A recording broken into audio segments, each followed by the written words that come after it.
Hello friend, welcome to my YouTube channel. तो आज की इस वीडियो में हम लोग मीट करने वाले हैं शंकरी बैसाख से, जिनका सिलेक्शन हो चुका है फ्यूजन कंपनी में। तो आपका बहुत बहुत स्वागत है हमारे यूट्यूब चैनल में। अपना कीमती समय हमारी यूट्यूब ऑडियंस को दिया, इसके लिए बहुत बहुत धन्यवाद मैम। थोड़ा सा इंट्रोडक्शन दीजिए Shankari ji. First of all thank you so much for inviting me. Okay मेरा नाम संगीत वैसाख है और जी। मैं वेस्ट बंगाल में रहती हूँ। मेरा सिलेक्शन हुआ था फ्यूजन बीपीओ सर्विस में। ओके।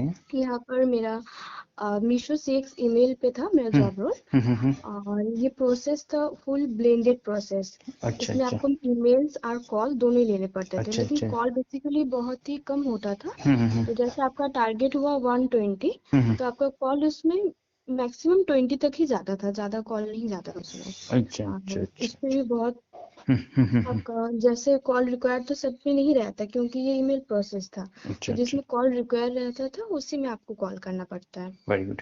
सो यहाँ पे आपने कितने साल जॉब किया था फ्यूजन कंपनीज में? 1 ईयर किया था वन मैंने। ईयर जॉब किया। तो वन ईयर जो आप जॉब किए, मतलब कंपनी का नाम था फ्यूजन, जो प्रोसेस था वो आपको मीसो सीएक्स ईमेल प्रोसेस था, राइट? आपने बताया जैसा। यस। अच्छा अच्छा। तो जो आपका इंटरव्यू हुआ था, वो इंटरव्यू मतलब क्या क्या क्वेश्चंस वगैरह रेज किए गए थे एचआर टीम के द्वारा? एचआर टीम के द्वारा बहुत ही बेसिक क्वेश्चन रेज किया गया था, जैसे tell me about yourself और योर फैमिली, बस यही सब पूछा गया था, मतलब कोई अच्छा हार्ड अच्छा। नहीं हुआ कोई था। एमकेट कोई असेसमेंट लिया गया या फिर नॉर्मल सिर्फ इंटरव्यू कंडक्ट किया गया था वर्चुअली? हाँ, पहले एचआर राउंड हुआ था, उसके बाद एक टाइपिंग टेस्ट हुआ था, क्योंकि ये तो ब्लेंडेड प्रोसेस के लिए था, तो टाइपिंग टेस्ट हुआ। उसके बाद एक वॉइस टेस्ट हुआ था, अच्छा। जिसमें आपको एक पैराग्राफ दे दिया जाता है, मतलब बहुत सारे पैराग्राफ दिए जाते हैं। ऑप्शनली आप कोई भी एक पैराग्राफ को अपने तरीके से इंग्लिश में अच्छे से उसको आपको बोलना पड़ता है। तो वो अच्छा। एक्यूरेसी चेक करते हैं, आपका क्या एक्यूरेसी है, उसके बाद आपका सिलेक्शन होता है। अच्छा अच्छा अच्छा। यहाँ पे total working days, working hour, week off days क्या थी, स्टेप बाय स्टेप बताइए। वीक का जो था वो 1 डे था, रोटेशनली था इसमें। अच्छा अच्छा अच्छा अच्छा। 6 डेज काम था और आपका 8 आवर का शिफ्ट था। 8 आवर। तो ये आपका कौन सा टाइमिंग में शिफ्ट दिया था कंपनी में? मेरा 10 to 7 था। 10 टू जनरल शिफ्ट था आपका, कोई गर्ल यस। नाइट वगैरह नहीं था ना? नहीं, नाइट इसमें नाइट शिफ्ट नहीं था। अच्छा अच्छा, नाइट शिफ्ट नहीं रहता। अच्छा अच्छा। वर्किंग आवर्स कितने रहते थे आपके? 8 आवर था। 8 आवर्स। तो मतलब 8 आवर्स जो होता तो वो सॉरी कंटिन्यू। सॉरी हाँ बोलिए। सॉरी सॉरी 9 आवर था। 9 आवर्स था, इंक्लूडिंग 1 आवर ब्रेक होता होगा। यस। तो इसे जो ब्रेक होते हैं वो मतलब जैसे कैसे होता था, जैसे मान लीजिए 1 hour 45 minute net log in करके 15 मिनट ब्रेक देता था, या फिर कंटिन्यू वर्क 8 आवर्स आपको लॉग इन करना पड़ता था?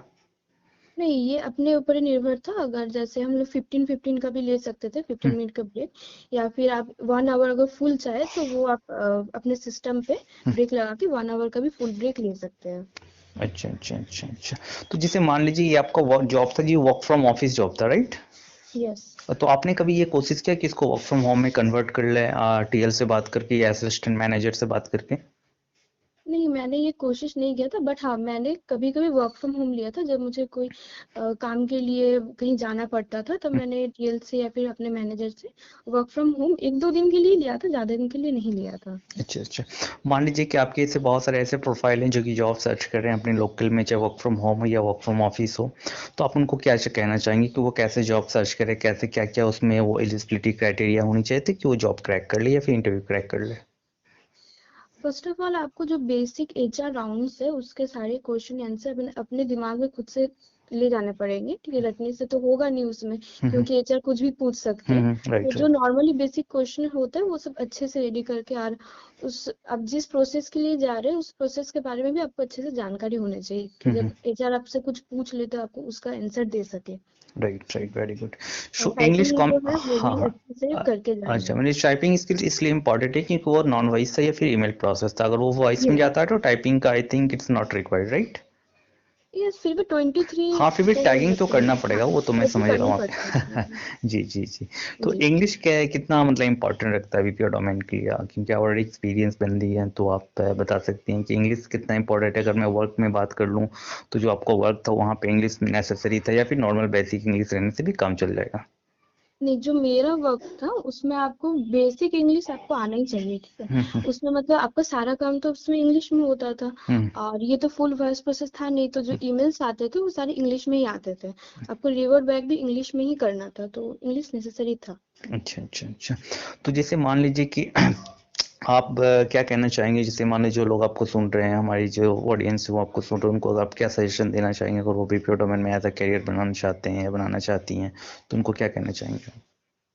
फर्स्ट ऑफ ऑल मैं ये कहना चाहती हूँ कि आपका कॉन्फिडेंस बहुत अच्छा होना चाहिए हम्म और आपका इंग्लिश कम्युनिकेशन से आपको बहुत ज़्यादा ध्यान देना होगा। हम्म। अगर आप अच्छे बीपीओ में अपना करियर बनाना चाहते हैं तो अच्छा बहुत ही अच्छा। अच्छे से ध्यान देना पड़ेगा और जो ग्रामर्स वगैरह होते हैं उस सबको भी आपको बहुत समझना पड़ेगा, मतलब बहुत अच्छे से उसको तैयारी करके जाना पड़ेगा, क्योंकि वो सब अब जब दूसरे भी कंपनी में जाओगे तो उसमें भी आपको जो एमकैट होता है या फिर वर्सन टेस्ट वगैरह होते हैं हम्म। उसमें आपको ग्रामर्स भी करना पड़ता है। ठीक अच्छा है। अच्छा अच्छा अच्छा अच्छा, very good. So last question मैं यहाँ पे रेज करना चाहूँगा आपसे। मैं ये कहना चाहता हूँ कि जैसे आप जो आपकी सैलरी थी वो कितनी सैलरी थी, और आपने कभी रेफरेंस से या फिर ओटी से पैसे एक्स्ट्रा अर्न किए या नहीं किए इस कंपनी में? जी हमारा ओटी तो नहीं था। ठीक है, अच्छा अच्छा। हमारे रेफरेंस से मैंने किए, मैंने बहुतों को रेफर किया है, हम्म। 5 को। ठीक है, 5 तो बंदे को आपने रेफरेंस किए थे 1 यस साल के हाँ, टेन्योर में, राइट? यस मैंने हाँ, किया था। तो उसके लिए तो आपको कुछ रेफरेंस, हाँ बोलिए। पर पर्सन आपका 1K था। 1K था 45 डेज काम करने के बाद वो आपका पैसा क्रेडिट हो जाता था। क्रेडिट हो जाता था। तो आपने मतलब वो process by process to carry करता है कि किसी में 90 डेज रहता है, किसी में 45 डेज ही रहता है, राइट? तो यस। हाँ, अच्छा अच्छा अच्छा, ठीक है। और ये जो सैलरी थी आपकी कितनी थी अप्रॉक्स? 11th की थी। 11 की थी, वेरी गुड। सो यहाँ पे बंगाली, जैसे आप बताए कि आप बंगाली हो, तो क्या फिर ऐसा हुआ कि आपको बंगाली में कभी मतलब मूव करने का मतलब ये मतलब मिला हो चांस, या फिर सिर्फ हिंदी में ही मतलब लेना था, या फिर इंग्लिश में आप लेती थी कॉल्स हो या फिर चैट हो?